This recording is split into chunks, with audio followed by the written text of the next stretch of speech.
नमस्कार, वक्त हो चला है रोहतक की दिन भर की खास बड़ी खबरों का और मैं आपके साथ रिया त्रिपाठी। देखिए मेरे साथ क्या है रोहतक में खास हेडलाइन के साथ। रोहतक पहुंचे हरियाणा के स्वास्थ्य मंत्री कमल गुप्ता, कार्यकर्ताओं से की मुलाकात। विधानसभा चुनाव को लेकर बोले कि पार्टी हमेशा चुनावी मूड में रहती है, चुनाव के लिए पार्टी पूरी तरह से तैयार। उन्होंने कहा कि पार्टी ने मेरे जिम्मे 9 जिले लगाए हैं और इससे पहले भी ड्यूटी लगती रही है, तो इसी कड़ी में आज मुलाकात करने के लिए यहां पहुंचे हैं। हरियाणा में 5 सीटें हारने को लेकर बोले कि हारने की बात छोड़कर जीतने की बात करें तो अच्छा होगा। विपक्ष पर तंज कसते हुए कहा कि हमने अच्छा बच्चा होने के नाते 80% लाने की बात कही थी, लेकिन 70 आए। लेकिन वो पार्टी जिनके 25% आए हैं, उनकी कभी 400 सीटें होती थी, आज 42 पर आ गए। उन्हें इस बात की चिंता नहीं है कि 42 सीटें आई, बल्कि इस बात की चिंता है कि 400 पार नहीं हुए। हमने 400 के बारे में सोचा तो क्या गलत किया, हम तो आज भी सरकार बनाए बैठे हैं। हमारी 243 सीटें आई, हमारी गठबंधन में जो सरकार चल रही है वो मेजोरिटी में है। वहीं कांग्रेस पार्टी द्वारा हिसाब मांगने के सवाल पर कहा कि किस चीज का हिसाब मांग रही है कांग्रेस, देश को तोड़ने का या पूर्वी पाकिस्तान और पश्चिमी पाकिस्तान बनाने का या धारा 370 लगाने का, गोहाना में जो हत्याकांड हुआ उसका हिसाब, 2G घोटाला, 3G घोटाला, 5G घोटाला, कोयला घोटाला या बीजपुर में जो उन्होंने किया उसका हिसाब मांग रही है।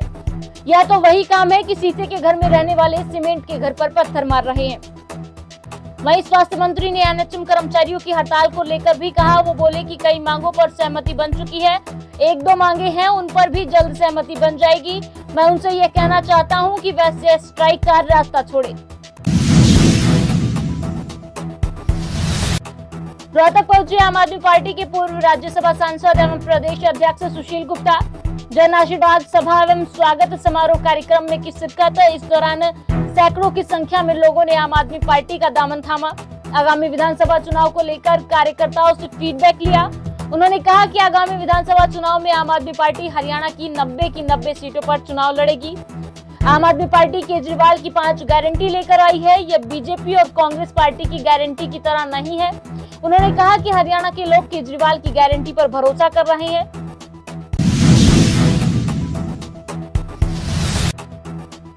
रोहतक में भाजपा प्रदेश पदाधिकारियों की बैठक और विधानसभा चुनाव पर किया मंथन। प्रदेश महामंत्री अर्चना गुप्ता ने कांग्रेस पर साधा निशाना। रोहतक स्थित भाजपा के प्रदेश कार्यालय में प्रदेश पदाधिकारियों की बैठक संपन्न हुई, जिसमें प्रदेश प्रभारी सतीश पुनिया, पूर्व सांसद संजय भाटिया, प्रदेश महामंत्री डॉक्टर अर्चना गुप्ता, प्रदेश प्रवक्ता संजय शर्मा सहित अन्य प्रदेश के पदाधिकारी मौजूद रहे। बैठक में हर बूथ को मजबूत करने व केंद्र व प्रदेश सरकार के विकास कार्यों को जन जन तक पहुंचाने को लेकर मंथन किया गया। मैम विधायक बलराज कुंडू ने एनएचएम कर्मचारियों व Haryana state AIDS control welfare employees समिति से मुलाकात कर उनकी मांगों के बारे में जाना। इस दौरान उन्होंने उनका समर्थन करते हुए कहा कि अगर मुझे समय मिला तो मैं आपकी आवाज विधानसभा में उठाऊंगा। साथ ही उन्होंने कहा कि मैं आवाज तो उठाऊंगा, लेकिन आप लोगों को कुछ नहीं मिलेगा। मैं यहाँ मक्खन लगाने नहीं आया हूँ, जो सच है वह बता रहा हूँ।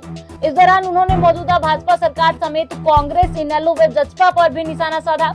उन्होंने कहा कि आज पूरे प्रदेश में कर्मचारियों का इस सरकार से विश्वास उठ चुका है। अब जनता इसका इंतजार कर रही है कि वोटिंग कब होगी। उन्होंने कहा कि हरियाणा जनसेवक पार्टी एक विकल्प के रूप में हरियाणा विधानसभा में दिखेगी। साथ ही उन्होंने यह भी कहा कि हमारी पार्टी गठबंधन में भी चुनाव लड़ सकती है, जैसे आम आदमी पार्टी और तमाम ऐसी पार्टियां हैं जिनके साथ बात चल रही है।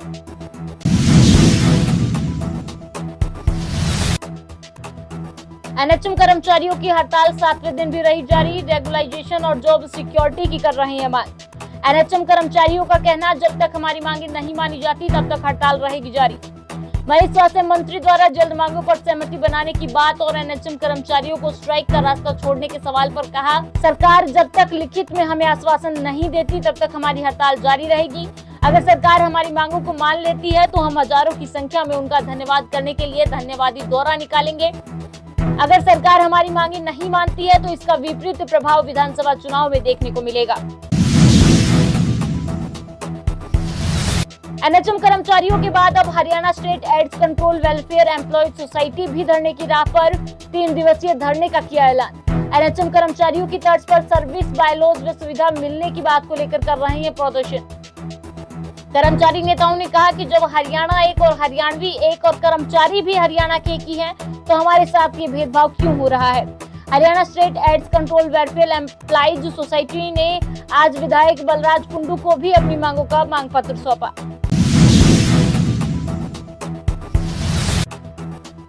छात्र संगठन इंडियन नेशनल स्टूडेंट ऑर्गेनाइजेशन के छात्र नेता दीपक मलिक ने एमडीयू में विभिन्न जगहों पर छात्रों को इंसो स्थापना दिवस के कार्यक्रम का निमंत्रण दिया। दीपक मलिक ने कहा कि इंसो का 22वां स्थापना दिवस ऐतिहासिक होगा और युवा सेवा संकल्प के रूप में यह स्थापना दिवस मनाया जाएगा। छात्रों को संबोधित करते हुए उन्होंने कहा कि युवा व छात्र शक्ति राजनीति की रीढ़ की हड्डी है और प्रदेश व देश स्तर पर राजनीतिक बदलाव करने में सक्षम है। उन्होंने कहा कि यह स्थापना दिवस सिरसा में चौधरी देवीलाल विश्वविद्यालय में 5 अगस्त को आयोजित होगा और जिसमें विभिन्न राज्यों के हजारों युवा छात्र भाग लेंगे। एमडीयू में निमंत्रण देने पहुंचे दीपक मलिक ने कहा कि इंसो स्थापना दिवस में छात्रों में ऊर्जा का संचार होगा। कन्हेली गांव में निर्माणाधीन पावड़िया भवन में किया गया पौधारोपण। चौधरी राकेश पावड़िया, उप प्रधान पावड़िया खाप व गांव कन्हेली के सम्मानित व्यक्ति पूर्व सचिव सुखबीर, कैप्टन दिलबाग सिंह, कोषाध्यक्ष पावड़िया खाप, कैलाश चंद्र, सिंगापुर रामकिशन, मांगेराम, प्रेम, रघुविंदर, सुरेंद्र, रोहतास, भगत सिंह ने हिस्सा लिया। इस दौरान उन्होंने संकल्प लिया कि प्रत्येक व्यक्ति एक एक पौधा अवश्य लगाए। साथ ही इस बात का ध्यान जरूर रखें कि इस पौधे की देखभाल करना उनकी जिम्मेवारी है।